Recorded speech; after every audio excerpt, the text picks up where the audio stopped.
case you're unaware, San Diego Comic-Con is one of the biggest pop culture conventions in the world, to the point where it regularly sells out with over 100,000 attendees and contributes millions of dollars to the local economy. We've gone for several years now, the last few with a professional badge, and I found it both exhausting and rewarding. Besides the lack of a mask mandate, however, this year had one major difference.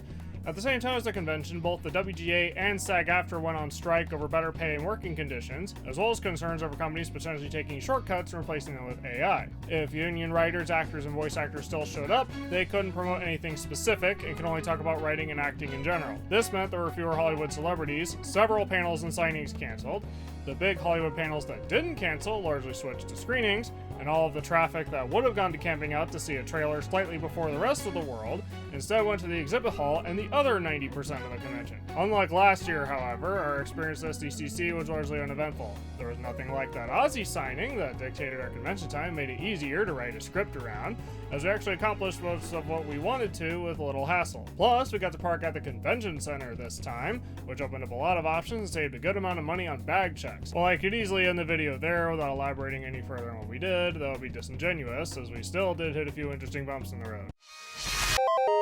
As with every year where we've had preview night, we used Wednesday to snag exclusives and open up the rest of the con. For the most part, this went pretty smoothly, though we'd pick up a couple stragglers at another time. However, two things stuck out. One, Skybound's line for their store quickly capped, and I had to wait over half an hour to get a spot in line, followed by a long wait to get to the front of the merch line. There were two reasons Skybound took as long as it did. One of the staff compared the first reason to waiting in line at Dunkin' Donuts, and that you're frustrated because you know exactly what you want, but the person in front of you is deciding on the spot. The second reason is that Skybound was doing a thing where if you got a handout stamped at 4 points around the booth, you could redeem it for a free black and white version of the Wednesday only exclusive, a Greg Capullo variant of Invincible #1, a prize people who already got something re-entered the line for. I had no idea that's what people were getting stamps for until I was already in line with no one else to help me, so I potentially missed out on something people were immediately flipping for about $200 on eBay. I still felt satisfied leaving with the color version of the cover. Interestingly, because of these factors, Skybound never actually sold out of anything on preview night, so I don't know what happened to the rest of the unsold Capullo covers. If you know, please leave a comment below. The other snag of the night was that we weren't able to do this thing at the Dragon Ball booth at the Marriott where you could collect 7 buttons, you know, like the 7 Dragon Balls, and collect a Shenron badge ribbon, you know, like to get summoning Shenron to get a wish. On the upside, we did get some free Sandland stuff on the floor, so at least it wasn't a total loss. Our Thursday schedule was a bit more packed, but largely from all the panels we had scheduled. While our parents went off to a panel about getting news coverage for comics, again, Turn I took care of some things on the floor. For example, I got Dan Wiesenmeyer to sign my copy of an art book for X-Men TAS, to which he was very nice and grateful, and we both scouted some booths for potential items, while Trevor got some signatures of his own. Following the news coverage panel, our parents went off to one where people who have successfully pitched work gave advice on how you can do the same. At the same time, Turn I had 2 panels scheduled back-to-back. There was one called Secrets of D&D Dungeon Mastering with Chris Perkins, and another right after where Hasbro would reveal their upcoming Transformers toys. The problem is that when we got to the rooms for those panels, there were multiple lines going pretty much all the way down the aisle, and we had no idea where the line for one room started and another ended. We felt so intimidated by the size of the lines that we decided we had better ways to spend our finite time on this planet, and went back to the floor to look around some more. Fortunately, we made it to the next panel I had marked down, Masterclass Writing for Animation and Comics, which featured comics and animation writers discussing the differences between the two disciplines, like how animation has more of a cost per page than comics do, and how you can start breaking into either industry. For example, if the strikes weren't going on, you would be advised to figure out how to get yourself invited to a WGA party so you can talk to people. Unlike other informative panels, I like this one because it wasn't just a room full of already successful people patting themselves on the back for an hour, and those already successful people instead gave legitimate advice. Dad found similar success with Kickstarting Comics in 2023 and beyond, which gave genuine advice about running a successful Kickstarter, something we've needed help on. Now, there were 2 notable signings that day. The first was at Dark Horse, where Trevor got a Kanto book signed by David M. Bower and Drew Zucker, who were each there for separate books. Amazingly, despite the explosive popularity of Kanto from years ago, there was absolutely no one else in line. I'm serious. Right up until the signing started, we were the only 2 in line, except for one person who blindly wandered in and asked what the line was for before walking away. Only after the signing started did other people actually show up, and even then, it was a slow trickle. There's probably a point somewhere in there about people tend to overlook signings when it's not explicitly labeled for a certain book, that maybe Kanto wasn't as popular this year for some reason, or how people at Sdcc just blindly enter lines without knowing what they're for, but I'm just in awe how we've never been the only people in line for a signing. The other signing was in the sales pavilion for John Romero. If you've never heard that name, he was a major figure in a small indie game no one's ever heard of called Doom. He was promoting his autobiography that's now on my reading list, Doom Guide, Life in First Person, but I also wanted to sign a physical copy I had of Sigil, a mega wad that acts as the unofficial 5th episode of the original Doom. I actually had a good time since not only was the line manageable and full of passionate fans of his work, but he also signed what I brought with me, and he was very kind about it. All in all, a nice way to end out the day.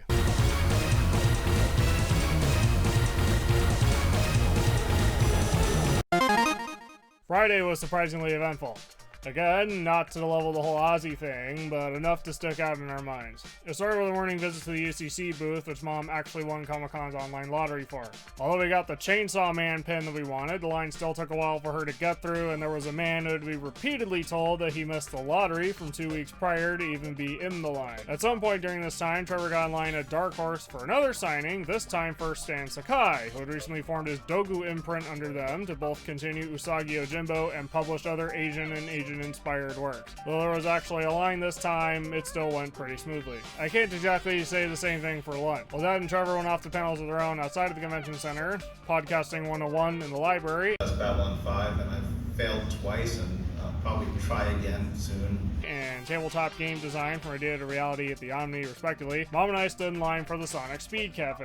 It was a long line as is, but considering when we arrived and the fact they had other events going on at the same time, we ended up waiting for about an hour and a half before we finally got in the door. In that time, Dad and Trevor both got back from their panels and told us all about them, plus Sonic came back out and made another appearance, and Takashi Iizuka started a signing. Near the front of the line, we ended up dealing with 2 people who cut in line, despite their insistence otherwise, and managed to get right in after us by confusing the staff into submission. When we finally did get inside, it was incredible.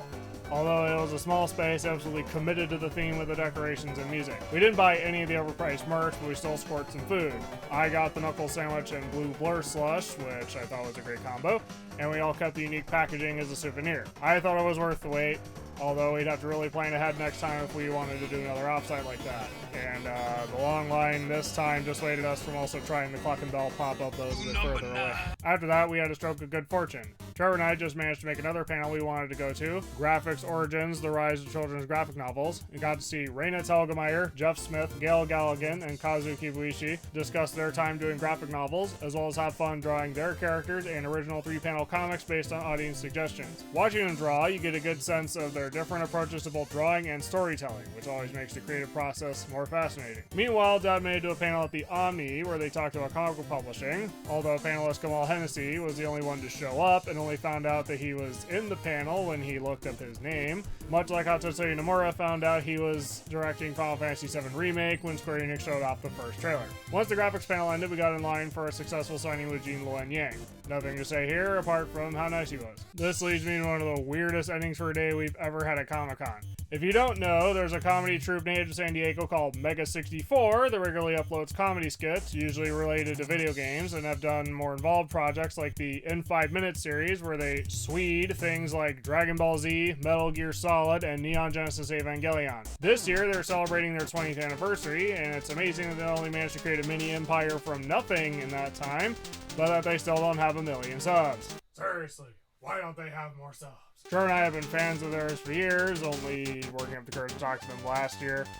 So we were very excited to attend a panel dedicated to celebrating this milestone, partly because it would be the first time we had actually attended one of their panels at all. The thing is, it was scheduled for right after a panel where comics creator Rob Liefeld would talk about an upcoming book, Deadpool Batter Blood. Despite his infamy, he still has a rather large fan base who grew up with his books in the 90s, so we went into that panel to make sure we got into the Mega 64 panel, as well as take a break from all the walking we did that day. Although I don't care for Rob Liefeld as a person, despite paying way too much money for his autograph on my copy of New Mutants number 98, I still found myself confused and disappointed when he was a complete no-show. A few minutes beforehand, you'd be led to believe someone would set it up for him and then make it a big reveal.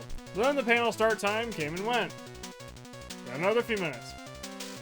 About 35 minutes in, a staff member announced that they couldn't locate Liefeld and they had to cancel the panel, which is when half the people in the room just got up and left. But it gets better. We later found out on the drive home that Liefeld didn't show up because he never even knew he was supposed to be on the panel. Someone just submitted a panel that got posted, and then CCI completely missed the cancellation, so they never updated the listing. On the upside, at least the sound guy had good taste in music while we were all waiting. So after an hour of nothing, the Mega 64 panel finally started, and it was a total blast. Well, that is until the fire alarm went off. It couldn't have been the worst timing because not only was this a milestone celebration, but they were just about to play footage that they recovered from an unaired TV pilot they had filmed years ago. In that moment, Mega 64 showed their ability to make the most out of the situation by answering a couple fan questions and relating stories of similar events at other conventions. When we were all told to evacuate, just about everyone left the room, and they promised to finish the panel another time. Just before the four of us actually walked too far away from the room, however, a staff member ran up and said it was a false alarm. Once the people who didn't leave the convention returned, Mega 64 resumed the panel, showed the recovered footage, made a few announcements, and still did a few minutes of Q&A, all while still finishing within the allotted time. Although that panel was an emotional roller coaster, I'm glad I went, and I would even consider going to another panel of theirs if I could. Saturday came with more mixed emotions, unfortunately not as strong as those of the previous day. The day started off with disappointment as I couldn't get a ticket for a signing for The Last Ronin at IDW.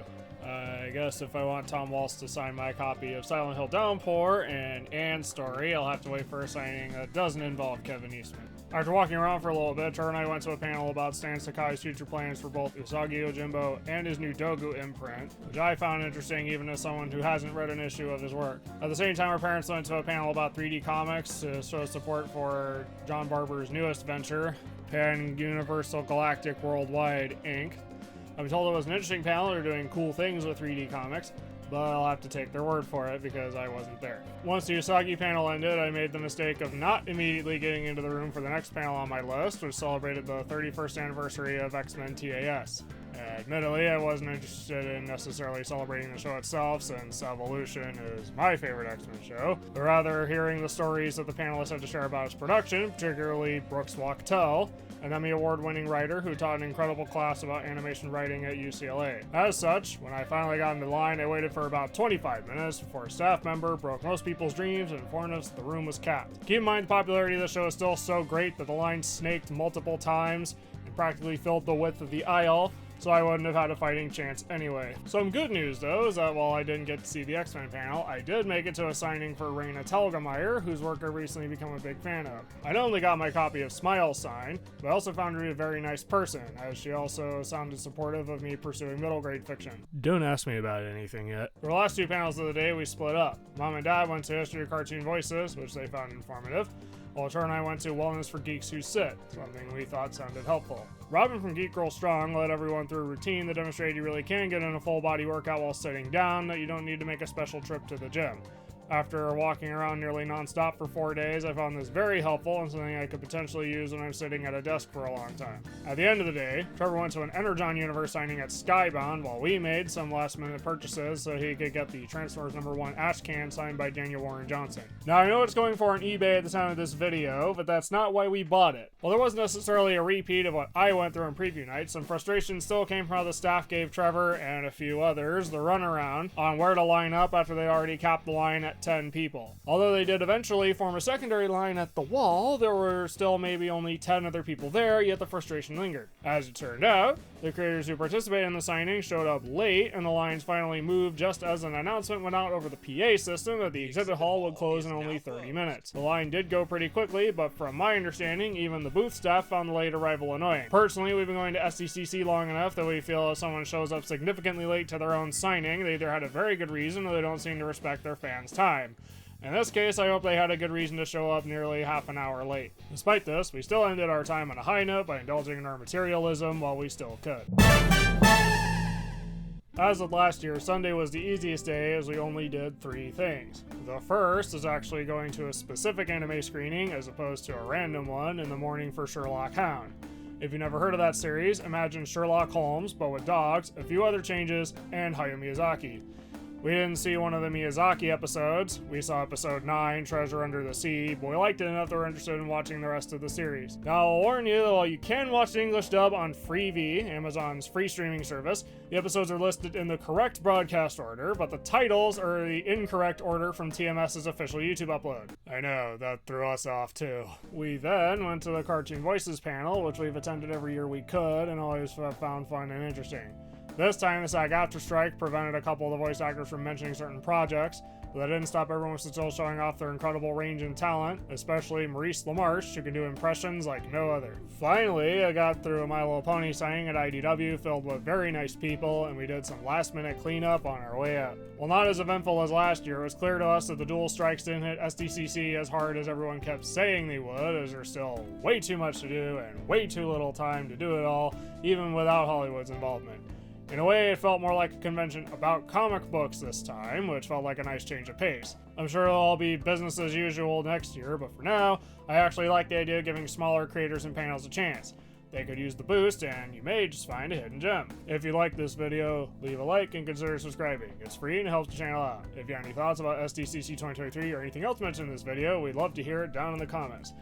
If you made it this far and you don't know what to say, just write fire alarm or downpour.